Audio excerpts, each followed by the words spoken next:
El 10 para mí en el fútbol es el jugador que marca la pauta dentro del terreno de juego de cada equipo. Afortunado aquel equipo que pueda tener un número 10, porque es el que te marca los cambios de ritmo, el que piensa, el que sabe edificar las jugadas para terminar en gol, el que sabe cuándo hay que poner velocidad, cuándo hay que bajar el ritmo del balón y jugar en corto, cuándo hay que jugar en largo. Entonces yo creo que esos son los jugadores, para mí dentro de un equipo de fútbol, el más importante.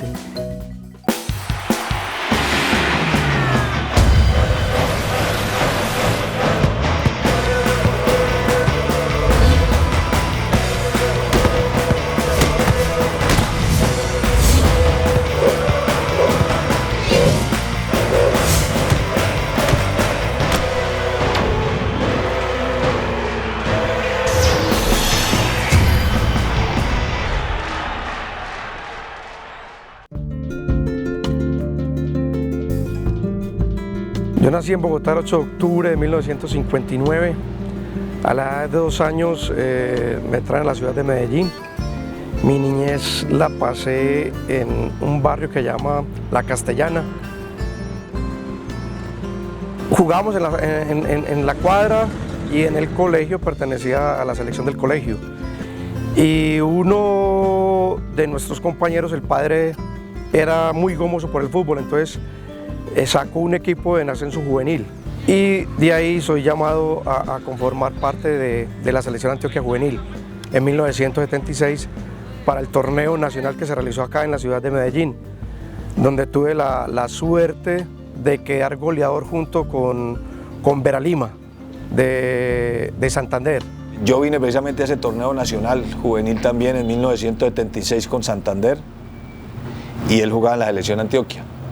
No era el centro delantero era. Carlos después jugó de puntero izquierdo, Carlos jugó de volante armado y Carlos terminó jugando también de volante mixto, como un 8, ida y vuelta. Fue el inicio de nosotros para llegar a jugar en equipos profesionales como Nacional, que ahí empezamos prácticamente la infancia. Yo venía de Bolivariana, él venía, creo que Jorge Robledo, él estudió ahí, jugaba por ahí. Y ahí nos empezamos a hacer amigos, ¿no? Fuimos muchos años compañeros y amigos porque en realidad fue una persona que fue inteligente y que se preparó para ser un buen profesional, porque él es ingeniero químico y nos hablaba mucho de que estudiáramos, de que trabajáramos. Él era intelectualmente mucho mejor que nosotros en todos los aspectos. Carlos inicia en Nacional una corta pero productiva carrera futbolística.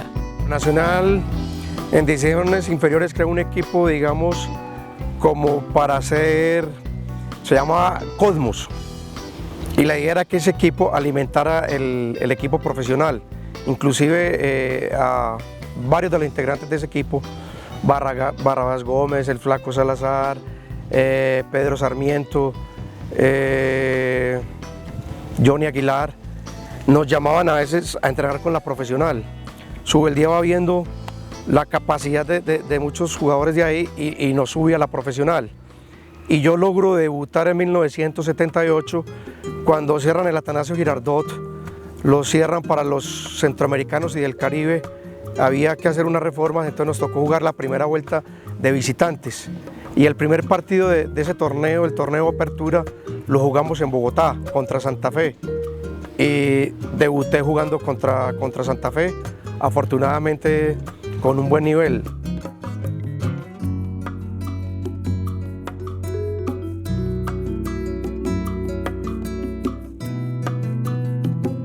Yo tenía 17 años, 16 años, jugaba para la selección Antioquia, pero ya tenía contrato con Atlético Nacional.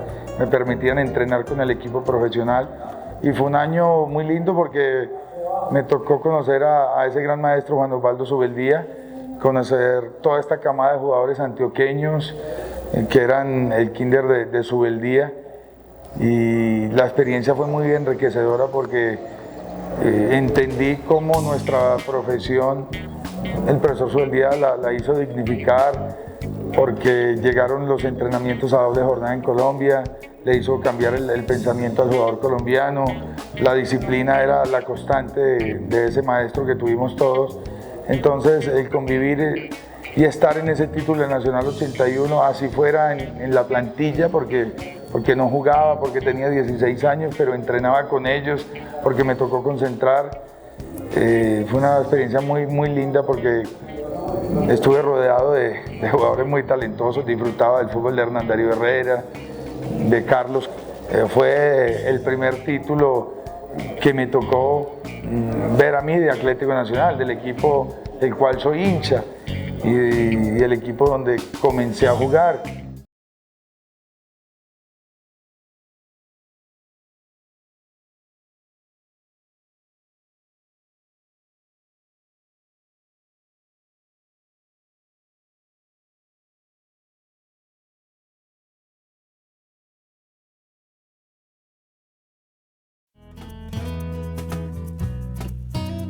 Ricaurte perteneció a un grupo famoso de jugadores de Atlético Nacional, el Kinder de Subeldía.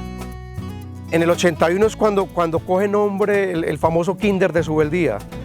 Se debe a que los jugadores que teníamos nosotros como titulares, como los hombres importantes del equipo, estaban en sus respectivas selecciones. Digamos, los peruanos Cueto y La Rosa, por parte nacional en la selección Colombia, eran integrantes Herrera, Sarmiento. Normalmente estos jugadores eran jugadores de selección, entre ellos me encontraba yo. Y hacían llamados y habían partidos que en el fútbol doméstico, esos que llamaban no podían jugar. Entonces ellos aprovechaban y ahí fueron digamos, haciendo las primeras experiencias a nivel profesional. Y se convierten en grandes jugadores, porque está Ricaurte, está Sarmiento. Eso después, al año siguiente, y vinieron a ser parte importante del fútbol que practicaba Subeldía. Y de ahí pues salió el Kinder de Subeldía, recorrimos varios estadios del país y en el primer torneo fuimos subcampeones y bonificamos para la liga final. Y luego a fin de año, con todo lo que habíamos recogido, fuimos campeones aquí en la ciudad de Medellín contra América de Cali.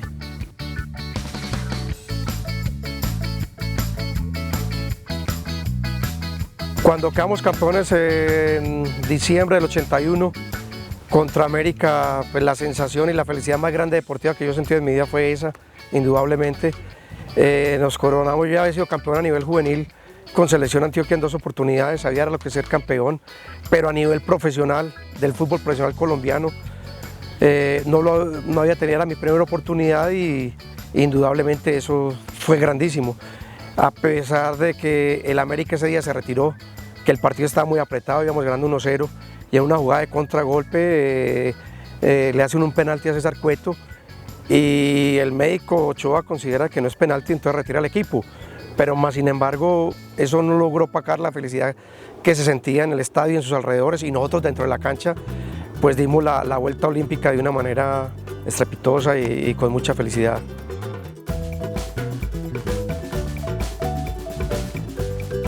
Aprecien ustedes el golpe de karate que da González Aquino al peruano César Cueto.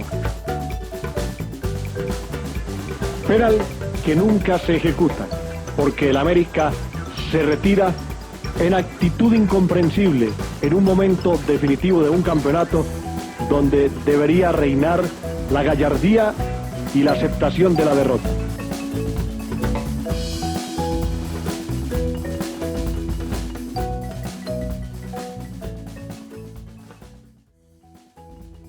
Su actitud en la cancha y su compromiso con la educación lo convirtieron en la admiración de muchos de sus compañeros. Jugador con muchísima habilidad, con muchísima movilidad, era útil dentro del terreno de juego a la hora que entrara. Un jugador con muy buen manejo de balón, que se asociaba muy bien con Cueto, con La Rosa, con Herrera, con jugadores que estaban en su zona de ataque y colaboraba mucho a la hora de que no teníamos la pelota. Defensivamente daba una mano importante, era muy vivo para cortar balones. Era el primer defensa que nosotros teníamos, fue muy importante en la campaña de Nacional. Un hombre que lo que hacía en el campo era consecuencia de cómo pensaba él, de cómo jugaba, de cómo era de inteligente para interpretar cada jugada, cada momento. Un hombre talentoso, de perfil zurdo, jugaba de volante por izquierda, en sus inicios lo llegó a hacer como atacante zurdo, era de los hombres consentidos por Juan Osvaldo Subeldía. Fue un hombre que participó de ese kinder de Subeldía, donde estaba Jorge Peláez, Pedro Sarmiento, Norberto Pelufo, Hernán Darío Herrera, Carlos Ricaurte, el Chumi Castañeda. Y detrás llegábamos una cantera de jugadores juveniles como Juan Jairo Galeano, Alberto Peláez, Santiago Escobar. Y para mí fue una fortuna haber convivido con Carlos.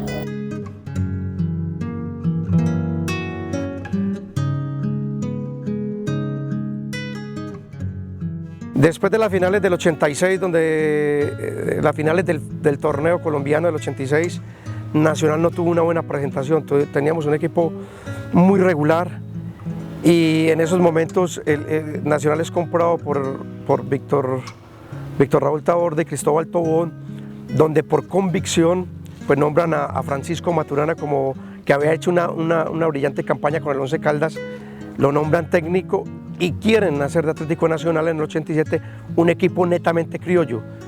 Y yo quería hacer colación sobre esto porque es un equipo que fue por convicción, no como en otras oportunidades donde fue un equipo que fue más por necesidad económica, que tenía que dar un equipo criollo porque no había manera económicamente de traer jugadores extranjeros porque no había con qué pagarlos. Esta vez fue un proceso completamente planificado que emprendieron Cristóbal Tobón, que en paz descanse, y el señor Víctor Raúl Taborda, y donde la filosofía nuestra era que la responsabilidad nuestra no era solamente con el Atlético Nacional, sino con el fútbol colombiano. Y más adelante estos frutos se recogieron cuando Nacional, todavía siendo criollo, fue campeón de Copa Libertadores en el 89. Como muchos de sus compañeros de equipo, Ricaurte es llamado a jugar en el América de Cali, el club más importante de la época. La verdad es que cuando nosotros jugamos en Nacional, el dueño de la América quería todo el Nacional. O sea, quería todos esos jugadores, quería, pues, que mira, imagínense que casi todos nos fuimos para allá. Lo que era Cueto, La Rosa, Santini, Pelufo, Porra, Luna, Ricaurte. Bueno, mi llegada a la América del Cali fue en el año 1988, después de ese Nacional criollo que te había mentado. El médico Ochoa había salido del América, queda como director técnico del América el profesor Tucho Ortiz.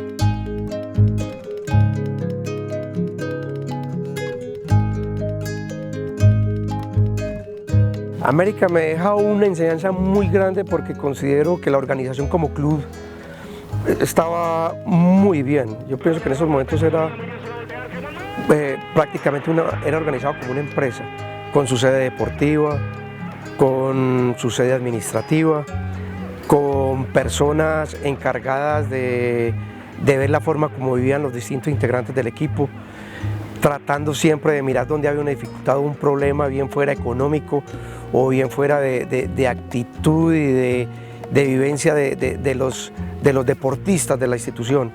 Entonces era algo que a mí me llamó mucho la atención. Una institución con muchos jugadores de fútbol, con jugadores de primera línea. Es un equipo que ya llevaba 3 subcampeonatos de América, entonces era un equipo que estaba diseñado para ser campeón de Copa Libertadores. Entonces me dejó como club una grata impresión. De ahí paso al Medellín, donde juego mi último año como profesional, donde enfrentando acá en el Atanasio Girardot al América de Cali también, nos anulan un gol del Panelo Valencia, era el 1-0, y luego ese día matan a Álvaro Ortega. Ese torneo se terminó en esa fecha y también para mí terminó el fútbol profesional, porque yo estaba a préstamo a América, ya para el año siguiente no me quiso prestar más acá al Medellín y yo decidí retirarme. Carlos Ricaurte deja huella en el fútbol colombiano como jugador y se convierte en un ejemplo por la tenacidad y responsabilidad, logrando terminar en paralelo al deporte una carrera profesional como ingeniero químico.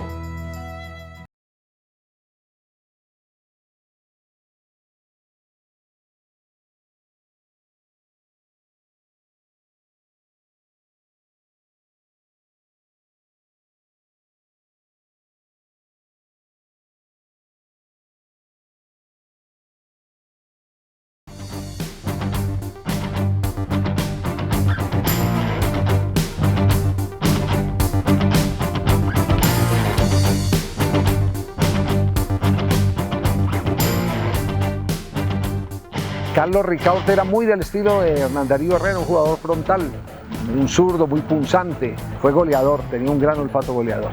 Muy parecido a su fútbol al de Héctor Javier Céspedes, que eran jugadores que no se adornaban con gambetas, pero iban a lo que iban.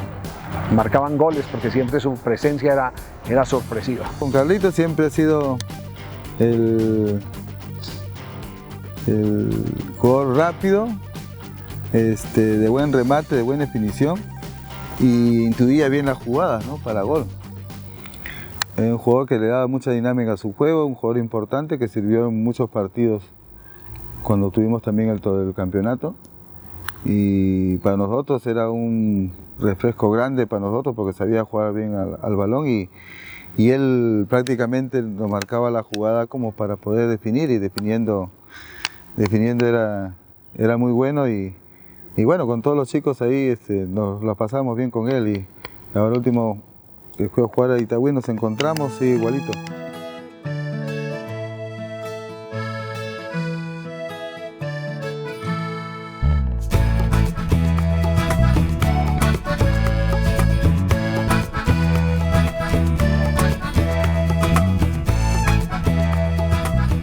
Un hombre bien estructurado, un hombre profesional, ingeniero químico. Compartimos muchos años en Atlético Nacional y después nos encontramos en América de Cali, 2 años. Tengo una muy buena amistad con él, fue uno de los hombres de los cuales yo aprendí mucho en el fútbol por la visión que tenía de la vida y por la inteligencia de él para leer los partidos de fútbol.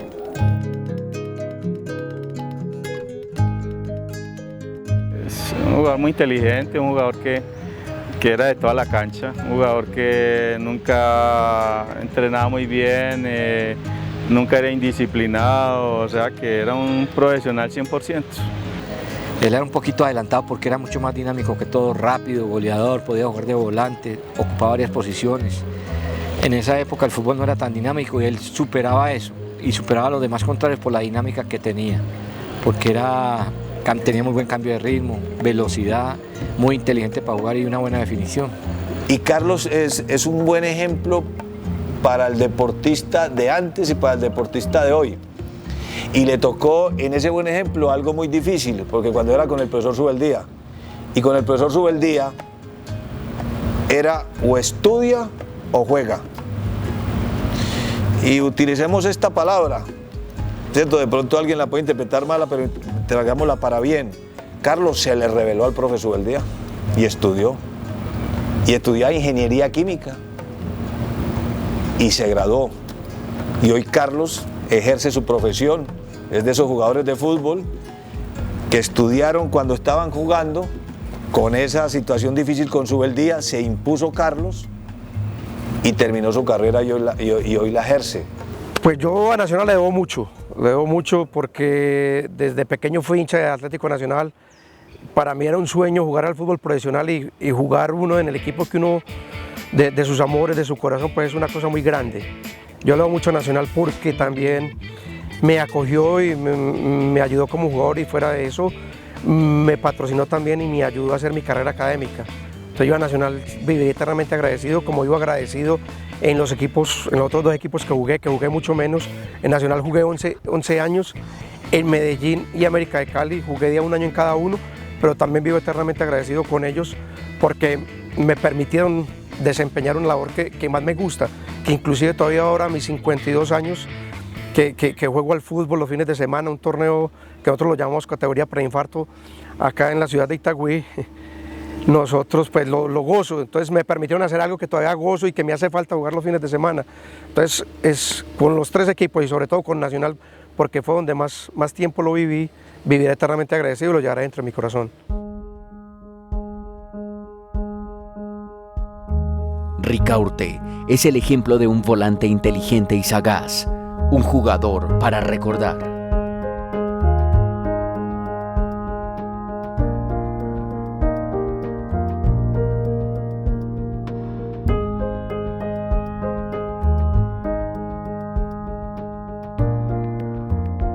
Para mí, el 10 que está extinción, digamos, por cuestiones tácticas, no lo creo.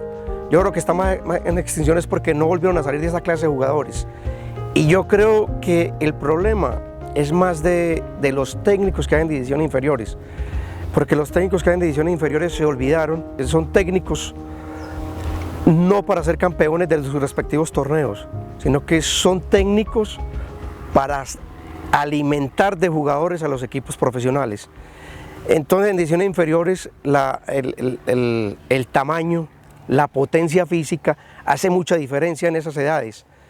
Entonces yo veo que, y esto lo digo porque yo he seguido a mi hijo dentro de su equipo, y yo veo que en divisiones inferiores la mayoría de los jugadores son tipos grandes, que muy buenos, si son grandotes y saben jugar, muy bueno, pero son grandes que corren mucho y que con la pelota muy poco.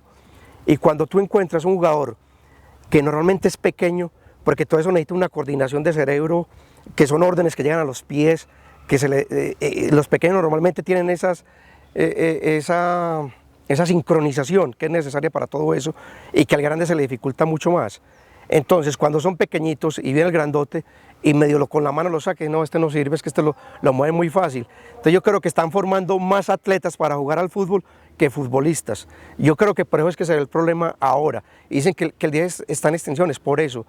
Pero no es así, porque los jugadores que hay en este momento, como Magnelli Torres, usted lo ve que es titular, como Mayer Candelo de Millonarios es titular, como Neider Morantes, que todavía con la edad que tiene, y para mí que juega parado, pero con un talento y una sapiencia con el balón que no necesita correr, porque él pone a correr el balón y pone a correr a los demás. Entonces, por eso considero yo que no es que esté en extensión, lo están acabando desde las divisiones inferiores. ¿Qué sucede con los técnicos de los equipos profesionales? Tienen que echar mano a lo que tienen, y lo que tienen es eso. Ahora, para mí, es más fácil que un atleta juegue al fútbol que un futbolista con talento, sin la talla y sin la potencia física pueda jugar al fútbol.